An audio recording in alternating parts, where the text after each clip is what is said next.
नमस्कार, मी श्यामल साबाई. MCN न्यूजमध्ये खास डॉक्टरांसोबत खास चर्चा या कार्यक्रमामध्ये आपलं सर्वांचं स्वागत. आपल्यासोबत स्त्रीरोग तज्ज्ञ व बालरोग तज्ज्ञांची टीम आलेली आहे आणि आज आपण जागतिक स्तरावरती जे काही आजार होतात, महिलांचे असतील किंवा लहान मुलांच्या संदर्भात असतील, त्या मुद्द्यांवरती थोडासा प्रकाश टाकण्याकरता हे आपल्याकडे डॉक्टर्स अवेलेबल झालेले आहेत. तर त्यामुळे मी सर्वात अगोदर तुम्हाला अशी विनंती करते की आमच्या प्रेक्षकांना आपण थोडक्यात आपला परिचय द्यावा. नमस्कार, मी डॉक्टर जानकी देवी स्वरूप बोराडे. मी स्त्रीरोग आणि प्रसूती तज्ज्ञ आहे, मेडिकवर हॉस्पिटल, छत्रपती संभाजीनगर येथे. नमस्कार, मी डॉक्टर चंद्रशेखर चौहान. मी गायनेकोलॉजिस्ट आहे, मेडिकवर हॉस्पिटल येथे, छत्रपती संभाजीनगर. नमस्कार, मी डॉक्टर राहुल गोसावी. मी नवजात शिशु तज्ज्ञ तसेच बालरोग तज्ज्ञ म्हणून मेडिकवर हॉस्पिटल येथे काम करतो. तर सर, सुरुवातीला आपण लहान मुलांकडे वळूया. सध्या पावसाळ्याचे दिवस आहेत आणि खूप मोठ्या प्रमाणात डेंग्यूचे वगैरे जे काही आजार आहेत ते लहान मुलांमध्ये पाहायला मिळतात, साथीचे आजार. तर पावसाळ्यात लहान मुलांची काळजी आपण कशी घेणार? मॅडम, पावसाळ्यामध्ये आपल्याला तर माहिती आहे की सगळे हॉस्पिटल भरून जातात, पेशंटची संख्या वाढते, OPDs भरून जातात आणि लहान मुलं तसेच मोठे माणसं, वयोवृद्ध माणसंही आजारी पडतात. तर मला तुम्हाला सांगायचं आहे की हे आजार जे असतात ते म्हणजे सर्दी, खोकला एकाएकी वाढून जातो आणि लहान मुलं किंवा ज्यांना हृदयरोग आहे किंवा मोठी माणसं 70च्या वयोगटाच्या वरची, त्यांना निमोनिया असे गंभीर आजारसुद्धा होऊ शकतात. त्याचप्रमाणे जुलाब लागणे, उलट्या होणे लहान मुलांमध्ये दूषित पाण्यामुळे हे आजारही वाढतात. तसेच दूषित पाण्यातून किंवा अन्नातून होणारे हेपॅटायटिस A सारखे आजारसुद्धा वाढतात. आणि जास्ती डास होऊन जातात पावसाळ्याच्या दिवसांमध्ये. त्यामुळे डेंग्यू, मलेरिया आणि लेप्टोस्पायरा, त्याचप्रमाणे जॅपनीज एन्सेफलायटिस म्हणजे जपानी मेंदूज्वर यांच्या केसेससुद्धा वाढून जातात. ओके, मग याची काळजी कशी घेणार आपण?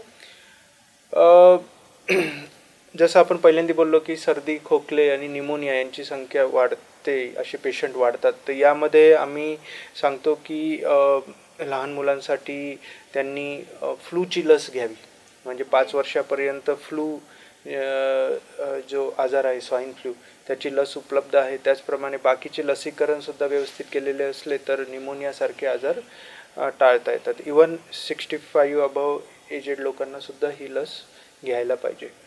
त्याचप्रमाणे कफ एटिकेट्स म्हणजे खोकलताना हातावरती न खोकलता आर्ममध्ये खोकलायला पाहिजे आणि लहान मुलांच्या खेळण्या वगैरे स्वच्छ धुवून घेतल्या पाहिजे की जेणेकरून की फोमाइट्स म्हणजे हाताद्वारे जे व्हायरसेस स्प्रेड होतात ते होऊ नये. नंबर 2 जे आहे जुलाब आणि हेपॅटायटिस A बद्दल, तर पाणी स्वच्छ ठेवलं पाहिजे, पाणी उकळून घेतलं पाहिजे, घरामध्ये स्वच्छता ठेवली पाहिजे. हेपॅटायटिस A ची लस ही सुद्धा उपलब्ध आहे, ती घ्यायला पाहिजे मुलांनी. आणि तिसरे, जे डासांमुळे जे आजार निर्माण होतात, डेंग्यू, मलेरिया, लेप्टोस्पायरा डासांमुळे नाही होत, पण जॅपनीज एन्सेफलायटिस, तर हे सगळे जे आजार आहेत यासाठी डास जिथे त्याचे लार्वा तयार होत आहेत ते पाणी काढून टाकलं पाहिजे. म्हणजे कूलरच्या टाकीमध्ये किंवा वरती छतावरती जे टाक्यांमध्ये पाणी असतं, टायरमध्ये असतं, कुंडीमध्ये असतं, तर ते सगळं पाणी जिथे लार्वा निर्माण झाले ते पाणी, सांडपाणी काढून टाकलं पाहिजे. आणि हौदामध्ये गप्पी मासे टाकता येतात की जे ते डासांचे जे लार्वा आणि प्युपा असतात त्यांना खाऊन टाकतात. तसंच लहान मुलांना फुल पॅन्ट, फुल शर्ट घालणे, सॉक्स घालणे, शाळेमध्ये त्यांना सॉक्स, बूट घालून पाठवणे. त्याचप्रमाणे मच्छरदाणीमध्ये झोपवणे आणि मॉस्किटो रिपेलंट किंवा गुड नाईट वगैरे जे असतात, मॉर्टिन, असे 24 तास घरामध्ये लावून ठेवणे. या गोष्टींमुळे आपल्याला बरेच सारे आजार प्रिव्हेंट करता येतात. ओके सर, माझा दुसरा प्रश्न असा आहे की आजकालची जी लहान मुलं आहेत की त्यांचा जास्त कल जो आहे तो फास्ट फूडकडे, योग्य ते आहार ते घेत नाही, तर त्यामुळे त्यांच्या आजार शरीरावरती परिणाम होतोच. तर मग त्यांची रोगप्रतिकार क्षमता कशी वाढवू शकतो आपण? मॅडम, फास्ट फूड डेफिनेटली तुम्ही जे म्हटलात की फास्ट फूडमुळे त्यांची रोगराई वाढते आणि बरेच साऱ्या इश्यूज निर्माण होतात, जसं की ओबेसिटी किंवा वजन वाढू लागतं त्यांना. ते ट्रान्स फॅट असतं त्यामध्ये, त्यामुळे त्यांना कोलेस्ट्रॉल किंवा या गोष्टीचे जे इश्यू असतात, म्हणजे लवकर डायबिटीस निर्माण होणे किंवा ओबेसिटी जास्ती होणे आणि कॉन्स्टिपेशन, कडक संडास, या सगळ्या गोष्टींचे इश्यू वाढू लागतात. प्रतिकारक शक्ती वाढवण्याच्या बाबतीत जर बोलायचं झालं तर योग्य आहार, म्हणजे योग्य आहार जो आहे की प्रथिने जास्ती असली पाहिजे, त्यामध्ये फायबर जास्ती असला पाहिजे. 2 वाट्या फळं त्यांनी खाल्ले पाहिजेत. 1 वाटी त्यांनी हिरवी पालेभाजी खाल्ली पाहिजे, सॅलेड खाल्लं पाहिजे आणि वरण भात, पोळी आणि भाजी. तर या गोष्टी जे आहे, म्हणजे जी प्लेट जी आहे तिचा अर्धा भाग हा फायबरनी युक्त असला पाहिजे, फळांनी युक्त असला पाहिजे, जेणेकरून की त्यांना मिनरल, विटॅमिन्स भेटणार. त्यांनी दिवसातून किमान 4 ते 5 वेळेस भोजन किंवा नाश्ता केला पाहिजे. सकाळी 8 वाजता नाश्ता, दुपारचं जेवण, अल्पाहार ज्याला म्हणतो आपण नाश्ता, परत 3 वाजता रात्रीचं जेवण आणि अगेन इन द नाईट थोडासा आहार करून त्यांनी झोपलं पाहिजे. तर या सगळ्या गोष्टींनी एक तर फास्ट फूड तर टाळलंच पाहिजे, कारण की ते एकदम चुकीचं आहे. आहार चांगला ठेवला तर प्रतिकारक शक्ती वाढेल, त्यांची तब्येत चांगली राहील. त्याचप्रमाणे लसीकरण जर व्यवस्थित केलं तरी प्रतिकारक शक्ती चांगली. आजारी पडले नाहीत तर त्यांची वजन वाढणार. आजारामुळे एकदम खंड पडून जातो, तब्येतीच्या वाढीमध्ये एकदम खंड पडतो आणि वारंवार आजारी पडू लागतात मुलं. त्यामुळे हा जो आहे प्रतिकारक शक्ती हा काही औषधी गोळ्यांनी नाही वाढणार. बरेच साऱ्या गोष्टी तुम्ही केल्या, जसं प्रिव्हेंटिव्ह ॲस्पेक्ट आहेत की स्वच्छता ठेवली, पाणी स्वच्छ ठेवलं, योग्य आहार दिला, व्यवस्थित वॅक्सिनेशन केलं तर प्रतिकारक शक्ती वाढणार आहे. त्यातलाच आणखी एक महत्त्वाचा मुद्दा म्हणजे सोशल मीडिया. तरुणांपेक्षा जास्त लहान मुलं सोशल मीडियावरती ॲक्टिव्ह होताना दिसतात. तर मोबाईलच्या अतिवापरामुळे लहान मुलांवरती काय काय परिणाम होऊ शकतात किंवा काय आजार उद्भवू शकतात त्यांना? हा खूप महत्त्वाचा प्रश्न आहे मॅडम, कारण की सोशल मीडियाचा आणि मोबाईलचा वापर खूप वाढला आहे, खूप जास्ती वाढला आहे. आणि इवन 2-2, 3-3 वर्षाचे मुलंसुद्धा रील्स बघतात, इंस्टाग्रामवरच्या गोष्टी बघतात, फेसबुक बघतात. तर यामुळे जे आम्ही बघतो आहोत सध्या, म्हणजे आता हा तर रिसेंटच आहे की हळूहळू आमच्याकडे पेशंट येऊ लागलेले आहेत ते. तर त्यामध्ये त्यांचे डोळे खराब होणे, डोळे लाल होणे, कंजक्टिव्हायटिस लवकर होणे, वारंवार डोळ्यांना हात लावल्यामुळे डोळ्यांचे इन्फेक्शन होणे, त्याचप्रमाणे लवकर चष्मा लागणे, दूरची जी नजर आहे ती कमकुवत होणे. आणि तिसरं आणि महत्त्वाची गोष्ट जी आहे ती म्हणजे व्हर्च्युअल ऑटिझम. ऑटिझम म्हणजे स्वकेंद्रीपणा. तुम्ही पाहिलं असेल, एखादं मूल खेळत नाही, बोलत नाही, आईवडिलांची नजर करत नाही, सोशल नसतं जास्ती. 3-4 वर्षापर्यंत त्यांनी बोललं पाहिजे, गोष्टी सांगितल्या पाहिजेत. तसं जर होत नसेल तर याला आपण ऑटिझम म्हणतो. आणि या मोबाईलच्या अतिवापरामुळे हे मुलं जे आहेत ते स्वकेंद्री बनू लागलेले. ते आईवडिलांशी बोलत नाही आहेत, आजी आजोबांशी बोलत नाही आहेत. मोबाईलचा जास्ती वापरामुळे या सगळ्या गोष्टी घडत आहेत आणि हे जर थांबवलं नाही तर हे कदाचित खूप वाढेल. अशाच टाईपमध्ये जर एखादा तुमच्याकडे रुग्ण आला, बालरुग्ण जे आपण म्हणतो, तर त्यांना तुम्ही कसं ट्रीट करता? आम्ही सगळ्यात पहिल्यांदा तर WHO ज्या गाईडलाईन्स आहेत, वर्ल्ड हेल्थ ऑर्गनायझेशन, जागतिक आरोग्य संघटनेचे गाईडलाईन्स आहेत की 3 वर्षाखालील मुलांना कोणतंही स्क्रीन एक्सपोजर नको, म्हणजे मोबाईल नको, टी व्ही नको किंवा आयपॅड वगैरे काय असतात त्याच्यावरती त्यांनी काहीही बघायला नको. पालकांना वाटतं की त्यांनी मोबाईल बघितलं तर त्यांचं जास्ती एज्युकेशन होईल, हुशार बनतील ते मुलं, मोबाईलवरची गाणे किंवा ABCD वाचून ते जास्ती हुशार बनतील. पण तसं नसतं. ते आजी आजोबांशी, त्यांच्या मित्रमैत्रिणींशी खेळूनच ते हुशार बनत असतात. तर आम्ही त्यांना हे सांगतो की 3 वर्षापर्यंत तुम्ही कोणतीही स्क्रीन एक्सपोजर दाखवू नका, त्यांना काही टी व्ही दाखवू नका. आणि 3 वर्षानंतर 5 वर्षापर्यंत किमान फक्त 1 तास. आता हे सगळं अभ्यासाद्वारेच त्यांनी सांगितलेलं आहे. 1 ताससुद्धा कसं को वॉचिंग म्हणजे पालकांनी त्याच्याबरोबर बसणे आणि त्याच्यासोबत डिस्कस करणे की काय चालू आहे, म्हणजे असंच सोडून देऊ नये मुलांना टी व्हीच्या समोर. सर, जसं की तुम्ही सुरुवातीला सांगितलं की फास्ट फूडमुळे लहान मुलांमध्ये लठ्ठपणा जास्त प्रमाणात दिसून येतोय, तर यावरती आपण काळजी कशी घेणार हे मला थोडक्यात सांगाल का? मॅडम, याचं निदान म्हणजे एखादं पालक जे आहेत ते एखादं जाड बाळ घेऊन आलं आणि त्यांना आम्ही हिस्ट्री विचारतो की काय तो बाहेरचे पदार्थ खात असतो, बेकरी पदार्थ खात असतो, पिझ्झा बर्गर या गोष्टी, चिप्स खात असतो. आणि त्याचं वजन WHO ग्रोथ चार्टमध्ये 98th पर्सेंटाईलपेक्षा जास्ती असतं. तर असं आम्ही त्याचं निदान करतो. BMI जेव्हा बघतो तेव्हा तो BMI चार्टपेक्षा जो आहे 2 स्टँडर्ड डेव्हिएशनपेक्षा जास्ती असतो. मग अशा पालकांना आम्ही सांगतो की बाळ जे आहे ते लठ्ठ झालेलं आहे, ओबेसिटी कॅटेगरीमध्ये त्याचं BMI आहे आणि तुम्हाला आत्तापासूनच काळजी घेणं आवश्यक आहे. पहिल्यांदा तर जे जंक फूड तुम्ही देताय बाळाला ते इमिजिएटली स्टॉप करा, कारण it is not good food. त्यांच्यामध्ये चांगले प्रथिनं नाही आहेत, मिनरल्स नाही आहेत, विटॅमिन्स नाही आहेत आणि ते डॅमेजच करणार आहे. तर बाळाला किती जरी आवडत असेल तरीसुद्धा तुम्ही त्याचा हट्ट पुरवू नका, त्याचे लाड करू नका तेवढे आणि ते अन्न बंद करा. दुसरी गोष्ट, पौष्टिक आहार चालू करा. पौष्टिक आहाराविषयी आम्ही त्यांना माहिती देतो की कसा आहार असला पाहिजे बालकाचा, किती वेळेस असला पाहिजे, त्याच्यामध्ये काय काय कंटेंट असले पाहिजेत.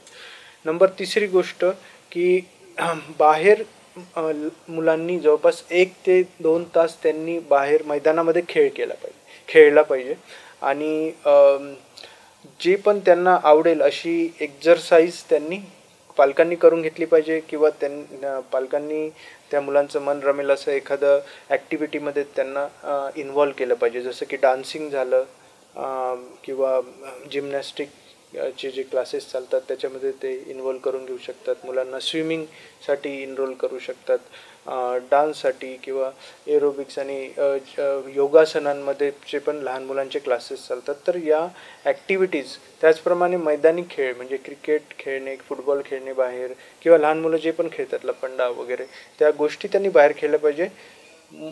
स्क्रीन पाहणे, मोबाईल पाहणे आणि त्यासोबत खात राहणे या सगळ्या गोष्टींमुळे लठ्ठपणा वाढतो आहे. तर पालकांनी या गोष्टी करून नक्कीच मुलांना त्याचा फायदा होईल. खूप छान सर. यानंतरचा असा प्रश्न आहे की लहान मुलांमध्ये मोठ्या प्रमाणात कुठले आजार पाहायला मिळतात? लहान मुलांमध्ये आम्ही जे बघतो ना मॅडम, ते रेग्युलर बेसिसमध्ये जे सिजनल आजार आहेत म्हणजे सर्दी, खोकला, हँड फूट माउथ डिसीज सध्या चालू आहे, सोअर थ्रोट म्हणजे घसा बसणे, घशामध्ये सूज येणे, त्याचप्रमाणे जुलाब लागणे, अगवन जुलाब आणि उलट्या, पोटविकार, गॅस्ट्रो ज्याला म्हणतो आपण, ते आजार सध्या कॉमनली दिसून येत आहेत या सीझनमध्ये. त्याचप्रमाणे डेंग्यूच्या केसेस काही येत आहेत सध्या. मेडिकवर हॉस्पिटलमध्ये जवळपास आमच्याकडे मागच्या 15 दिवसामध्ये 15 ते 20 केसेस आम्ही ॲडमिट केले, ज्याच्यामध्ये प्लेटलेट कमी झाल्यामुळे काही बच्चू ॲडमिट झाले होते.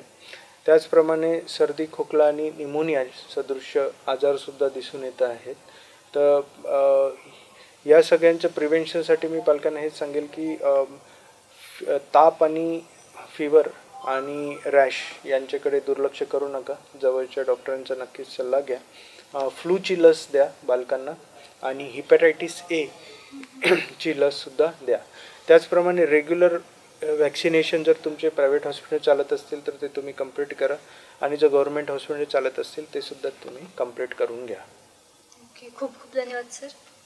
यानंतर आपण महिलांकडे वळू. मॅडम, आता मी तुम्हाला प्रश्न विचारते की बालरोगासोबतच महिलांचेही जे काही आजार आहेत यावरती मोकळेपणा बोलले जात नाही, तेवढं तिथपर्यंत व्यक्त झाले जात नाही, महिलांच्या आजारावरती बोललं जात नाही. तर तुम्ही काय सांगाल?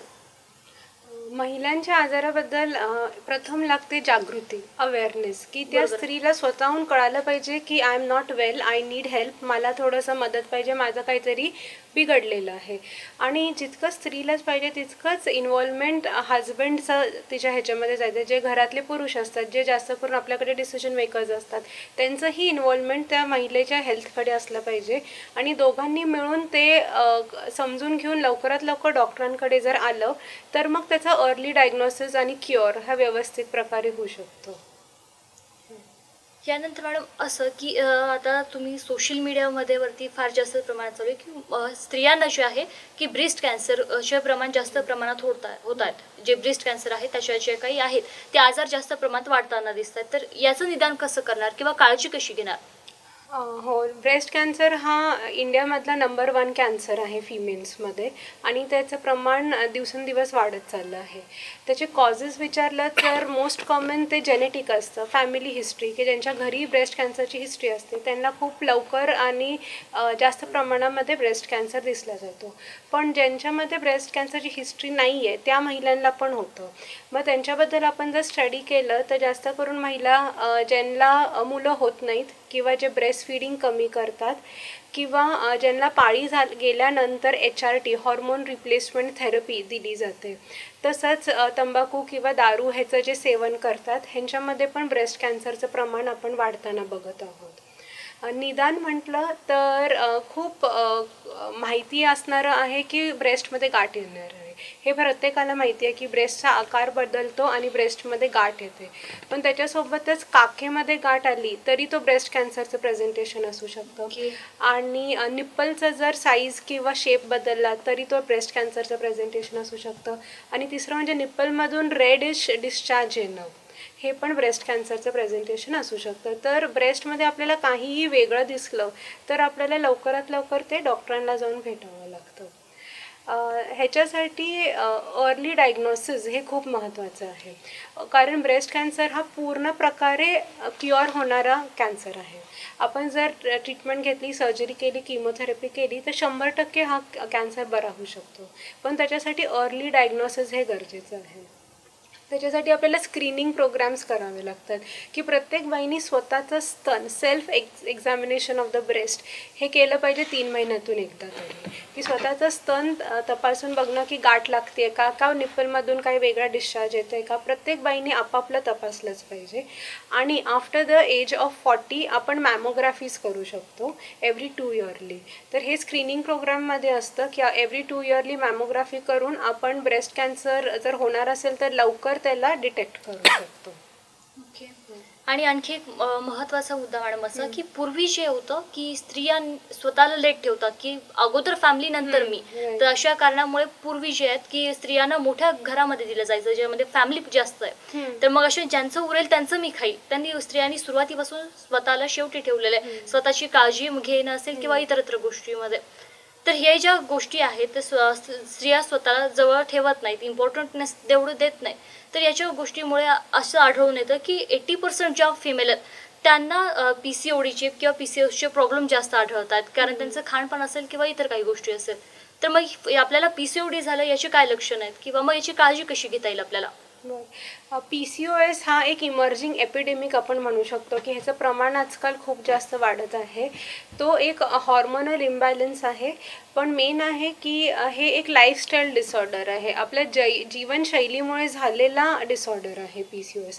त्याच्यामध्ये मोस्ट कॉमन प्रेझेंटेशन असतं इरेग्युलर मेन्सेस, की महिलांना पाळी व्यवस्थित दर महिन्याला येत नाही. पण त्याच्यासोबत बाकीच्या पण गोष्टी येतात, त्याला एक सिंड्रोम म्हणतात. सिंड्रोममध्ये म्हणजे ज्याच्यामध्ये बाकी पण गोष्टी असतात, एकच नसतं. मग त्याच्यामध्ये केस गळणं, चेहऱ्यावरती पिंपल्स येणं, स्किन खराब होणं, स्किनवरती काळे डाग येणं, लठ्ठपणा होणं आणि ओव्हरऑल त्या स्त्रीचा कॉन्फिडन्स कमी होतो. त्याच्यामुळे अँझायटी, डिप्रेशन हे कमी वयामध्ये आपल्याला PCOSच्या केसेसमध्ये दिसतात. पुढे गेलं लग्नानंतर तिला इनफर्टिलिटी म्हणजे गर्भधारणेमध्ये पण प्रॉब्लेम हे सगळं येऊ शकतं. तर हे जीवनशैलीमध्ये बदल झालेला जो PCOS हा प्रकार त्याच्यामुळे आलेला आहे की आजकाल आपल्याला सिडेंटरी लाईफस्टाईल जास्त दिसतात. आपल्या आयुष्यामध्ये जे ॲक्टिव्हिटी आहे, एक्सरसाइज आहे ते कमी झालेलं आहे. फास्ट फूड आणि पॅक्ड अँड प्रोसेस्ड फूड ह्याचं सेवन जास्त झालेलं आहे. आणि मेंटल स्ट्रेस जेव्हा घेतला जातो बॉडीमध्ये हॉर्मोनल चेंजेस होतात आणि त्याच्यामुळे पण हॉर्मोनल इम्बॅलन्स होऊन PCOS हे सगळं प्रेझेंट होतं. सर, माझा पुढचा प्रश्न तुमच्यासाठी आहे की आता आपण जे बघतोय की 21 ते 23 वर्ष आपल्या शिक्षणामध्ये चाललं जातं महिलांचंही. त्यानंतर आपण फॅमिली टायमिंगमध्ये त्या काळामध्ये पूर्वी या वयात 23व्या वर्षापर्यंत 22-23 वर्षापर्यंत आपली पोस्ट ग्रॅज्युएशन होते. त्या वयामध्ये स्त्रियांना मुलं होत होती. पण आता मूल होण्याचे जे ते टायमिंग वाढलेलं आहे. कारण आपण हा विचार करतो की लग्न झाल्यानंतर कपल टाईम स्पेंड पाहिजे, त्यानंतर एकमेकांना समजून सुरुवातीलाच बाळ नको अशी मानसिकता लोकांची तयार झालेली आहे. त्यावरती तुम्ही काय कराल की मूल होण्याचे योग्य वय काय आणि कुठल्या वयामध्ये आपण प्रॉपर हे केलं पाहिजे? Yes. Actually reproductive age group जो म्हणतो आपण, तो बेसिकली जेव्हा मुली वयामध्ये येतात 11-12 वर्षापासून यांचे स्टार्ट होतात पुढे 16 वर्षापर्यंत ते 45 to 50 इयर्स, ह्या कालावधी आपण याला पूर्ण रिप्रोडक्टिव्ह एज ग्रुप म्हणतो. पण याचा जो पीक रिप्रोडक्टिव्ह एज ग्रुप जो असतो दॅट इज बिटवीन 20 to 30. हा 20 to 30 हा जो एज ग्रुप आहे ह्याच्यामध्ये माझ्या मते की this is a proper time for pregnancy. पण तुम्ही म्हटलात ते बरोबर आहे की आजकाल शिक्षण आहे, सेटल होणं आहे, जॉब्स आहेत, ह्या सगळ्या याच्यामुळे प्रेग्नन्सीचं जे वय आहे हे जरा लेट येत चाललेलं आहे. तेव्हा जेव्हा हे लेट येत जातं तर त्याचे पण कॉम्प्लिकेशन असतात. जसं की कॉम्प्लिकेशन्स, मॅटर्नल कॉम्प्लिकेशन्स म्हणजे गर्भवती महिलेवरती जे हाय रिस्क होऊन जातात त्याच्याबद्दलचे, आणि दुसरं म्हणजे गर्भावरती. तर ज्या महिला उशिरा प्रेग्नंट होतात त्यांच्यामध्ये ऑलरेडी त्यांना एज वाढल्यामुळे ओबेसिटी वाढलेली असते, थायरॉईडचे प्रश्न असतात, ब्लड प्रेशर असतं, डायबिटीज असतं, त्याच्यामध्ये त्यांना जेव्हा प्रेग्नन्सी राहते तर त्यावेळेला ती प्रेग्नन्सी ही खूप गुंतागुंतीची कॉम्प्लिकेटेड हाय रिस्क प्रेग्नन्सी होते. त्याच्यामुळे त्यांच्या त्या जीवावरती पण बेतू शकते. दुसरं, जेव्हा ह्या महिला प्रेग्नंट होतात त्याच वेळेला त्यांच्या स्पाऊसचं पण वय जास्तच असतं, आणि त्यांना जी गर्भधारणा जी झालेली असते, जो पण काही गर्भ बनलेला असतो तो गर्भामध्ये डिफेक्टिव्हनेस होण्याच्या शक्यता एजच्या प्रपोर्शनमध्ये डेफिनेटली वाढत जाते. जसं की क्रोमोझोमचे प्रॉब्लेम्स असतील, महत्त्वाचं म्हणजे डाऊन सिंड्रोम, त्याच्यामध्ये तुम्ही ऐकलं असेल. या डाऊन सिंड्रोमचा पण जो इन्सिडन्स असतो तो as the age progresses the incidence also goes on, increases. पण तसं पाहायला गेलं, तुम्ही म्हटलात वय हे योग्य आहे 20 ते 30, पण जसं जॉब आहेत, सेटलमेंट आहेत, तर usually people tend to come late, उशिरा येतात. मग उशिरा आल्यामुळे बऱ्याचदा त्यांना प्रेग्नन्सीसाठी स्ट्रगल करत असतात ते. मग प्रेग्नन्सीला आम्ही तेव्हा एकतर ट्रीटमेंट इन्फर्टिलिटीची ट्रीटमेंट करावं लागते. प्रेग्नन्सी नाही स्ट्रगल केल्यानंतर जर राहिलीच प्रेग्नन्सी तर ॲबॉर्शनची शक्यता वाढते. त्याच्यातूनही प्रेग्नन्सी राहिली तर मग ती प्रेग्नन्सी कॉम्प्लिकेटेड होऊ शकते, दोन्ही पण, मॅटर्नल पण असू शकते किंवा त्याच्यामध्ये ॲबनॉर्मल बेबीज पण तयार व्हायचा इन्सिडन्स डेफिनेटली वाढतो. त्याच्यामुळे आम्ही युजली कपलला हेच काउन्सिलिंग करतो की 20 ते 30 हे योग्य वय आहे. मोस्ट ऑफ द कपल आमच्याकडे प्री मॅरायटल काउन्सिलिंगच्या वेळेला पण येतात. जर ते आमच्याकडे लवकरच आले तर आम्ही त्यांना हेच काउन्सिलिंग करतो की दिस एज इज बेटर एज. आणि ह्या सगळ्या गोष्टीमधून एक ग्रुप येतो आमच्याकडे ज्यांना ॲक्सिडेंटल प्रेग्नन्सी राहते. मीन्स त्यांना सेटल व्हायचं असतं, त्यांना सो कॉल्ड सेटलची डेफिनेशन मीच त्यांना विचारत असतो, what is settlement in life. पण मग सेटल व्हायच्या अगोदरच आम्ही जेव्हा विचारतो त्यांना प्रश्न की ॲक्सिडेंटल प्रेग्नन्सी, तर युजली दे कम फॉर ॲबॉर्शन्स. पण असे आम्ही खूप त्यांना प्रोहिबिट करतो, काउन्सिलिंग करतो, त्यांना सांगतो की जर हे ॲबॉर्शन केलं तुम्ही तर तुम्ही फ्युचर प्रेग्नन्सी तुम्हाला राहण्यासाठी तुम्ही खूप स्ट्रगल करतात. आम्ही बरीचशी उदाहरणं देतो त्यांना, आणि बऱ्यापैकी आम्ही त्याच्यामध्ये सक्सेस पण होतो की त्यांना हे प्रेग्नन्सी त्यांना आम्ही अबॉर्ट होऊ देत नाहीत. आणखी एक महत्त्वाचा प्रश्न सर, स्त्रियांमध्ये कुठले आजार तुम्हाला मोठ्या प्रमाणात पाहायला मिळतात? स्त्रियांचा एज ग्रुप जर पाहायला गेलं तर we can actually classify them. स्त्रिया मुलीपासूनच सुरू होतो. युजली ॲडोलसंट एज ग्रुप जो आहे 10 to 12 इयर्सपासून मेन्सेस येतात at the around age of 16. या ग्रुपमध्ये ज्या पाळी यायची जे समस्या असतात तिथं हा मोठा ग्रुप आहे. युजली आम्ही बऱ्याचदा स्कूलमध्ये, आम्ही मेडिकल हॉस्पिटलच्या विद्यमानाने मी मॅडम दर महिन्याला एक स्कूलमध्ये आम्ही जातो. शाळेमध्ये 8वी ते 10वीच्या मुलींना आम्ही हे counselling along with their parents म्हणजे आयांसोबत, आई आणि मुलींचं ह्यांचं आम्ही काउन्सिलिंग हीच करतो की हे जे मासिक पाळीचे प्रॉब्लेम्स असतात युजली जे पण सुरू झालेले असतात 15, 16, 13, 12व्या वर्षी, तर ते मोस्ट ऑफ द मुलींना ह्याचा त्रास असतो. मग ह्याच्यासाठी मेन ट्रीटमेंट इज काउन्सिलिंग. पालकांची काउन्सिलिंग करावी लागते की not to worry about this is very common problem. आणि आम्हाला ते असं पण दिसून येतं की ज्या मुली खेळामध्ये ॲक्टिव्ह आहेत, त्यांचा आहार चांगला आहे, काटक म्हणतो ना आपण, ते काटकपणा ज्यांच्यामध्ये आहे त्यांच्यामध्ये हे प्रॉब्लेम्स नसतात. असं आम्हाला उदाहरण देऊनच आम्ही त्यांच्या पुढे हे सिद्ध करून दाखवतो. आणि त्याचं जे ट्रीटमेंटचा जो पार्ट आहे, जसं प्रिपिडेशन सरांनी सांगितलं की हाय प्रोटीन डाएट, संतुलित आहार आणि रेग्युलर एक्झरसाईज म्हणजे शाळेतलं खेळणं is a good exercise basically. हे तो ग्रुप आपला. दुसरा ग्रुप जो आहे तो आहे रिप्रोडक्टिव्ह एज ग्रुप, प्रेग्नन्सीचा. प्रेग्नन्सी ही itself is a big topic actually. पण तेच पुन्हा की प्रेग्नन्सी योग्य वेळेमध्ये होणे, आणि त्याच्यामध्ये प्रेग्नन्सीच्या कालावधीमध्ये डॉक्टरांकडून रेग्युलर चेकअप करणे. आता डॉक्टरांकडून रेग्युलर चेकअप का करतो बेसिकली आपण, की to detect any high risk त्याच्यामध्ये काही आहे का. प्रेग्नन्सी तसं पाहायला गेलं तर pregnancy is a natural phenomenon. प्रसूती पण ही नॅचरल फेनॉमेनाच आहे. मग डॉक्टरांची गरज का भासते? डॉक्टरांची गरज ह्यासाठी भासते की त्याच्यामध्ये काही हाय रिस्क आहे डिटेक्ट करणे, आणि त्याच्यासाठी आईची तब्येत पण चांगली राहणार आणि बाळाची तब्येत पण चांगली राहणार. पुढचा ग्रुप आपण बघतो 40+. 40+ आला की मासिक पाळीचे प्रॉब्लेम सुरू व्हायला लागतात, कारण जी ओव्हरी जी फंक्शनिंग व्हायला सुरू होत असते ॲट द एज ऑफ 13, 14, 15, तिचं हळूहळू 40च्या नंतर फंक्शनिंग ही कमी व्हायला लागते. आणि जसं ओव्हरीचं फंक्शन कमी होते तसं त्याच्यातून जे हार्मोन्स रिलीज होतात इस्ट्रोजन प्रोजेस्टेरॉन हे पण डेफिनेटली कमी होतात, आणि मग महिलेच्या तब्येतीवरती परिणाम व्हायला लागतो. तर हे 40शी नंतरचे जे प्रश्न आहेत युजली आम्ही ह्याला पेरीमेनोपॉझल एज ग्रुप म्हणतो. इथे हा एक प्रश्न, आणि दुसरा एक प्रश्न असतो की जे अर्ली डिटेक्शन ऑफ कॅन्सर्स हे पण आपल्याला या एज ग्रुपमध्ये आपण कवर करतो. जसं मॅडमने ब्रेस्ट कॅन्सरबद्दल बोलल्या की ते पण अर्ली डिटेक्शन. दुसरे कुठले कॅन्सर असतात महिलामध्ये होऊ शकतील असे? ओव्हरीचा, तिसरा युट्रसचा, त्याला आपण एंडोमेट्रियल कॅन्सर म्हणतो, आणि चौथा जो आहे तो सर्वायकल कॅन्सर. तर ब्रेस्ट, युट्रस, सर्विक्स आणि ओव्हरी हे 4 कॅन्सरच्या दृष्टिकोनातून आपण त्याला स्क्रीनिंग करायला पाहिजे. स्क्रीनिंगमध्ये आपल्याला अर्ली डिटेक्शन होतं. अर्ली डिटेक्शन, आता अर्ली डिटेक्शन जे पण आहे ब्रेस्टसाठी मॅडमने सांगितल्याप्रमाणे की we can go for mammography आणि रेग्युलर चेकअप.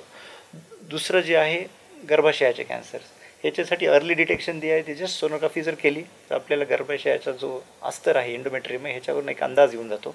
हे स्क्रीनिंगच आहे. डिटेल तपासणी तर आपल्याला जेव्हा स्क्रीनिंगमध्ये संशय येतो त्यावेळेला आपण डिटेल तपासणी करायला जातो.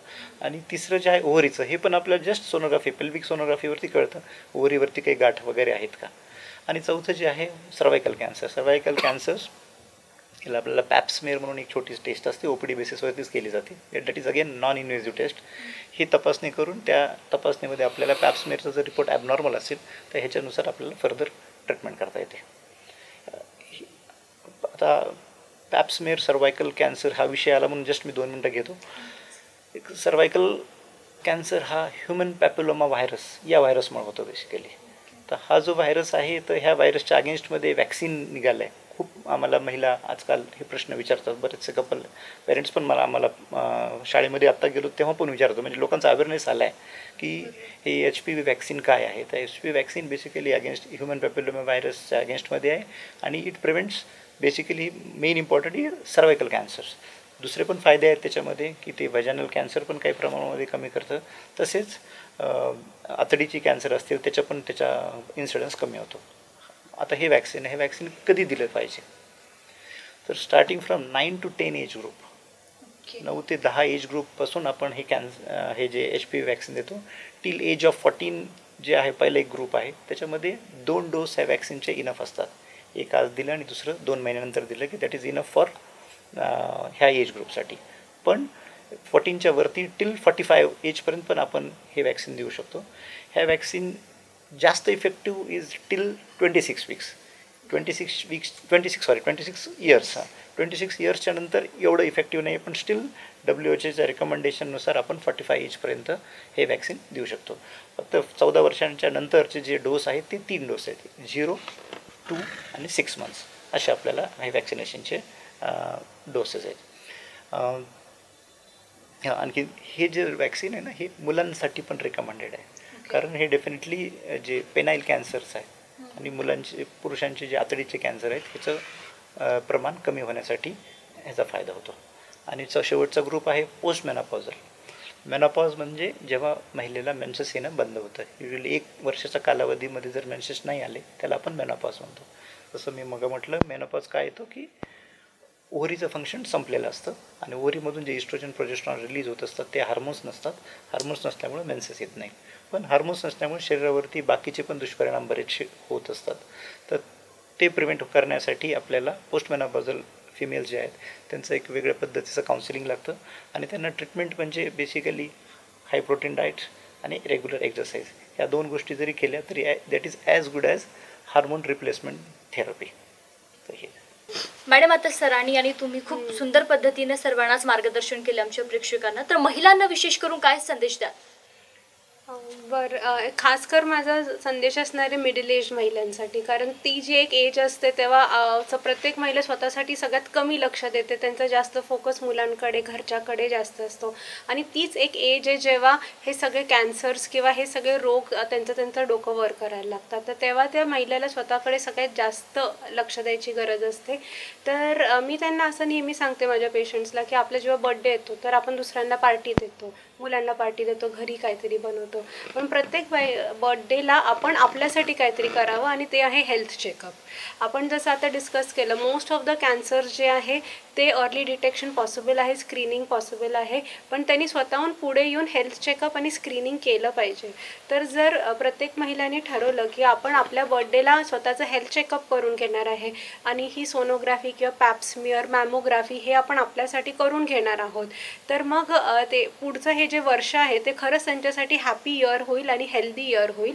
तर म्हणून प्रत्येक महिलांनी ठरवून आपल्या बर्थडेला हा हेल्थ चेकअप मात्र नक्की करून घ्यावा.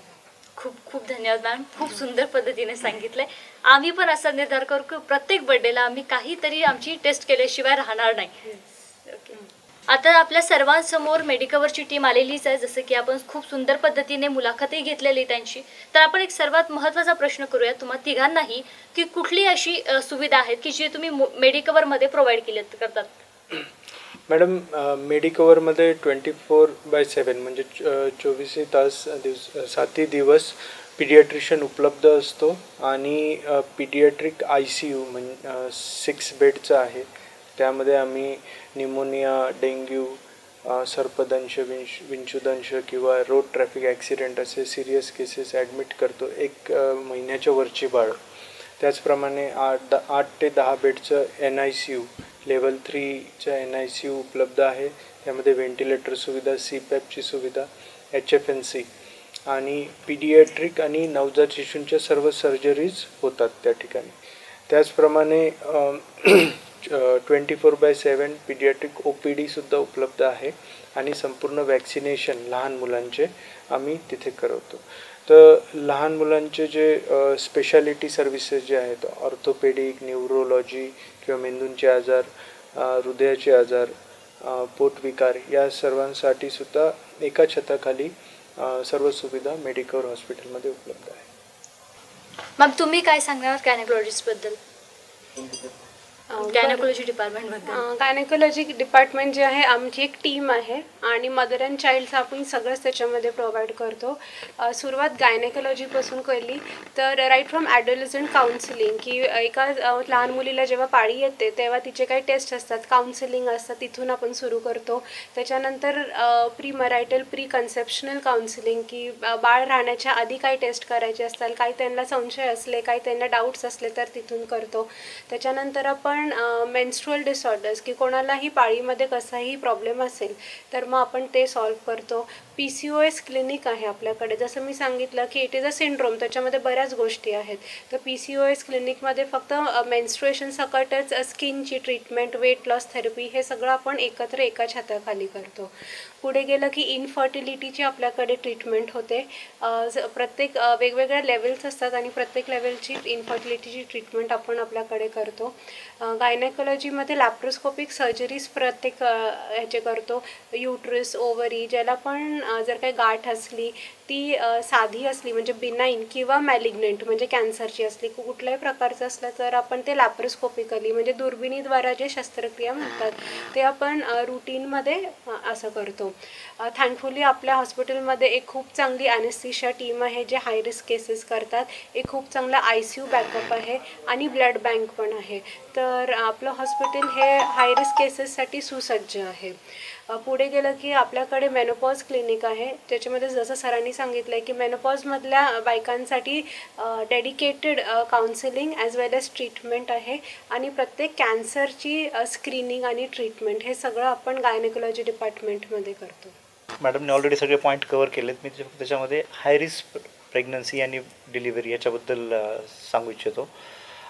बेसिकली औरंगाबादमध्ये खूप सारे नर्सिंग होम्स आहेत जिथे की नॉर्मल डिलिव्हरी सीझर होतात, पण जेव्हा ह्याच डिलिव्हरी कॉम्प्लिकेटेड होतात, ह्या जे प्रसूती कॉम्प्लिकेटेड होतात, लाईक प्रेग्नन्सीमध्ये जॉन्डिस असेल प्रेग्नन्सीच्या महिलेला जेव्हा हृदयाचा प्रॉब्लेम असेल, हार्ट डिसीज इन प्रेग्नन्सी म्हणतो, त्यांना लंग्सचे प्रॉब्लेम असतील, किडनीचे प्रॉब्लेम असेल, जेव्हा प्रेग्नन्सी ही बाकीच्या प्रॉब्लेम्समुळे जेव्हा कॉम्प्लिकेटेड गुंतागुंतीचे होते त्यावेळेला बहुतेक औरंगाबादचे कुठलंही नर्सिंग होम ह्याला डील करत नाहीत, कारण हे तिथं होऊ पण शकत नाहीत.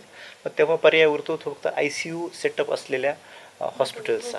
तर औरंगाबादमध्ये पण बरेचसे ICU आहेत, पण ते पण ऑब्स्टेटिक्स पेशंट घेण्यासाठी थोडंसं तिकडे इन्फ्रास्ट्रक्चर व्यवस्थित नाही आहे. पण मेडिकल हॉस्पिटलमध्ये कसं सगळी टीम अंडर वन रूफ आहे. आमच्याकडे राऊंड द क्लॉक इंटेन्सिव्हिस्ट असतात. ICU तर आमचं एकदम ग्लोबल लेवलच्या ICU आहे. तसेच आमच्याकडे जे सुपर स्पेशालिटी आहेत ते पण आहेत, डायलिसिस सेंटर आहेत, किडनीचे स्पेशलिस्ट डॉक्टर्स आहेत, युरोचे डॉक्टर्स आहेत, न्यूरोलॉजिस्ट आहेत, न्यूरोसर्जन्स आहेत. तर ह्या सगळ्या सुविधा असल्यामुळे जी पण पेशंटला टर्शरी लेवलची जे ट्रीटमेंट भेटायची ती आमच्याकडे मिळते. आणि आम्ही पाहतो आहे की most of the time patient जिकडून रिफ्यूज झालेला आहे, तर आम्ही रात्री बेरात्री असे पेशंट घेतो आम्ही. आणि आम्हाला अभिमान वाटतो की असे पेशंट आम्ही टॅकल करत असताना फाईन त्याच्यामध्ये मॉर्टॅलिटी खूप हाय असते, पण आम्ही त्यातले बरेच 80% पेशंट तरी आमच्या घरी जातात आणि आम्हाला खूप आशीर्वाद देऊन जातात ॲक्च्युली ते.